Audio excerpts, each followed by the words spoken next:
कहाँ चला गया ये लड़का? कुछ समझ में नहीं आ रहा है, कहाँ ढूंढूं। सृष्टि को कॉल करती हूँ। हेलो सृष्टि, अक्की क्या तुम्हारे पास आया है? नहीं, यहाँ तो नहीं आया है। ठीक है।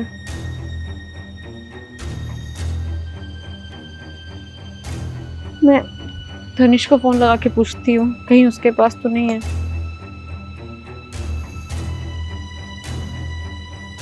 हेलो तनिष, अक्की क्या तुम्हारे पास आया है?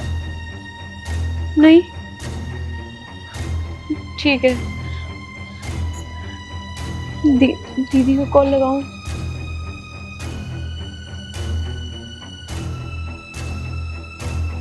हेलो दीदी, अक्की क्या आपके पास आया है? नहीं नहीं नहीं, बस ऐसे ही फोन उसका उठ नहीं रहा था तो सोचा आपके पास आया होगा। ठीक है, किसे कॉल करूं? चला गया ये लड़का।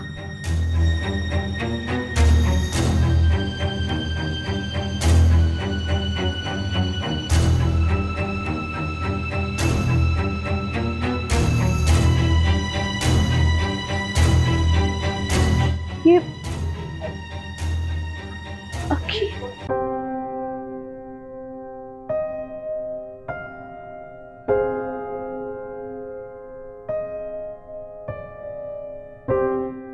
तुम मुझे बता नहीं सकते थे?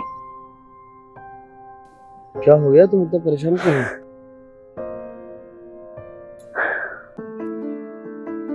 तुम्हें अगर यहाँ बैठना था तो मुझे बता देते, यहाँ कोई मैसेज ड्रॉप कर देते। अक्की, मैं कितना परेशान हो गई हूँ।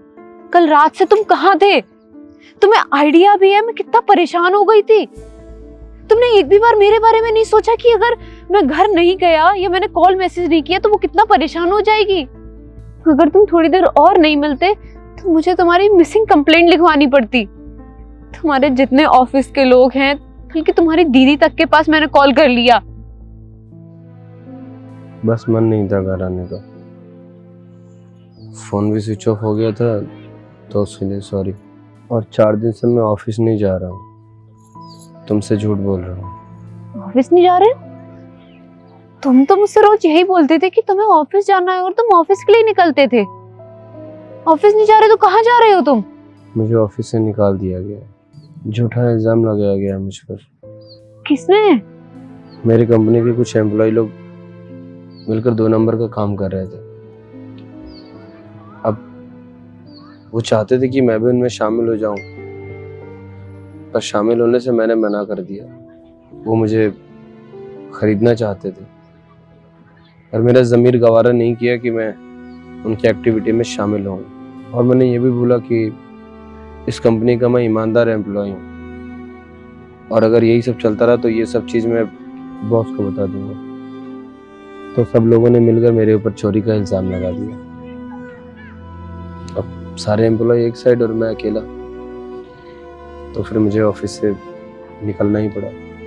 अब मुझे ये नहीं समझ में आ रहा है कि अगला महीना हमारा कैसे चलेगा, घर में राशन कहाँ से आएगा, बिजली का बिल, रेंट सब कहाँ से भरेंगे। और सबसे इम्पोर्टेंट चीज़, मैंने सोचा था हमारी एनिवर्सरी पे मैं तुमको कुछ सरप्राइज दूंगा, सब खत्म हो गया। 4 दिन से मैं बहुत ट्राई कर रहा हूँ कि मेरी जॉब कहीं भी लग जाए, तो जॉब नहीं मिल रही। थक हार कर यहाँ आकर बैठ गया। इस साल नहीं ये सेलिब्रेट करेंगे तो मर थोड़ी ना जाएंगे। तुम्हें पता है कि मैं तुमसे चीजों को लेके नहीं लड़ती हूँ कि मुझे ये दिला दो वो दिला दो, फिर तुम क्यों इतना सोच रहे हो? और रही बात बिल, रेंट, सब मैनेज हो जाता है।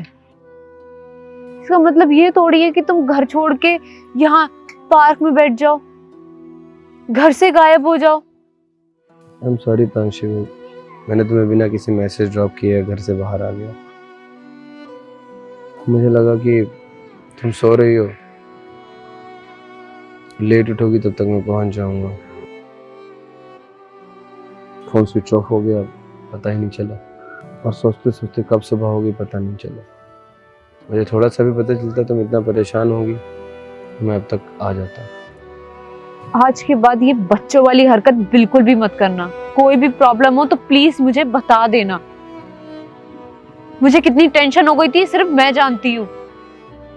आंशी, बस ऐसे स्टेज से गुजर रहा हूँ कि किसी से ना तो बात करने का मन कर रहा है, ना कहीं बैठ। ठीक है, पर अभी घर चलो।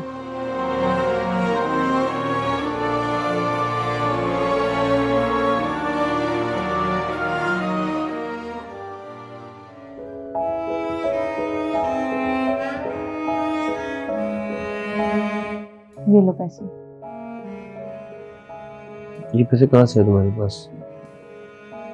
अब ये पैसे तुम्हारे ही हैं। मेरे पैसे? मतलब ये तुम्हारी जब सैलरी आती थी तो मैं तुम्हारी पॉकेट से निकाल लेती थी चुपचाप। पर मैंने सोचा था कि इनसे मैं अपने लिए कुछ सोने का बनवा लूंगी। पर कोई बात नहीं, वो बाद में बनवा लूंगी मैं। इस टाइम तुम्हें ज्यादा जरूरत है, तुम रखो। Thank you and love you.